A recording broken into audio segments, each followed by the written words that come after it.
Ngiyathemba ukuthi nina engithandazelayo labe kwakhulekelayo ngalamandla ngaphona uNkulunkulu bayasizakala futhi bazayibona imiphumela yomkhuleko wami engwenzayo engibenzela wona. Siphila esikhathini esibi kakhulu manje. Bathi fanele siphathe izamfonyo sisanitize ezandleni zethu ngoba lokhu kugula sekuningi kakhulu. So mukelo khona ekhaya into esifunda kakhulu impilo.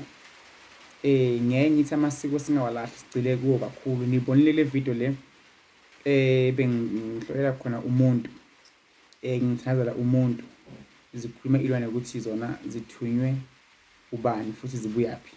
Ngiyakhuleka ngithandaza futhi nginamandla amakhulu kakhulu ukungena kwami emzini wakho kuzokwenza umehluko omkhulu empilweni yakho. Nawe futhi ngingakusiza mbukelo khona ekhaya noma ngawukude kangakanani ungaphila. Ngise-Piet Retief la ngihlala khona njengamanje. Ngisemncane impela.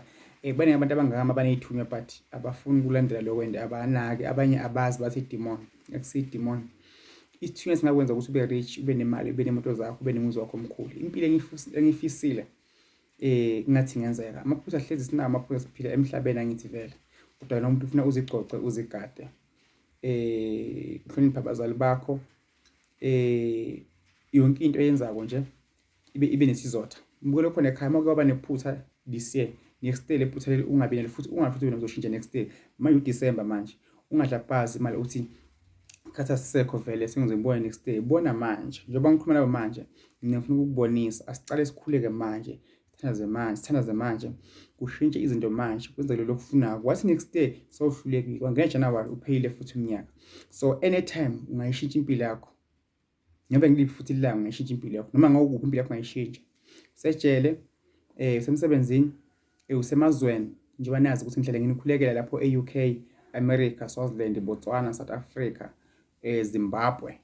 Mina ngumthandazi, ngumprofeti, ngumthandazi, ngisayona, ngiyaboniswa, ngiyakhuleka futhi nginamandla.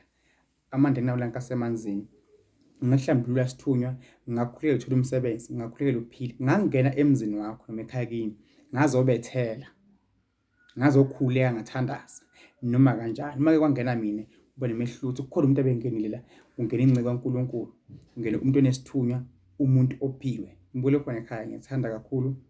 Masihloniphane. Subscribe Mthandazi Dlamini. Kukhona abangangiphathi kahle. Kodwa ke masiphila emhlabeni. Le channel ebhalwe ukuthi DR Dlamini ngeyami. Njengoba ngibona ama videos ngami. But abantu abayenza bafaka ama t-shirts abo sengathi sengeyabo manje. Angisiye blessing emhlophe mina. Mina ngiuDlamini. Bese ngimhlophe uyifake yena lapha. Asikavumelani ngalokho. Kodwa ke babuye labakhona emakhaya nina enza umkhuza. Hayi mina kimi yobonwa idlozi. Angisiyo umuntu othakathaka. Ngimuntu ophilisayo. Uma wenza into embi kimi uzobona uNkulunkulu namadlozi. Mina ngibalisi but ngizenza umsebenzi ngaphona ngubani uNkulunkulu. Futhi ngikuncindezele mina nizophumela phambi kwakho uhlezi. Abantu abaningi engizobaphumelelisa mina bathi baloya abantu bathakathiwe. Ngifonele ngizokuphisa inkosi kubusise. God bless you. 071 5292 117 073 1044 262. Amakhandlela enza impumelo enhle kakhulu emhlabeni. Nkosi kubusise ngiyabonga mbukelo khona ekhaya.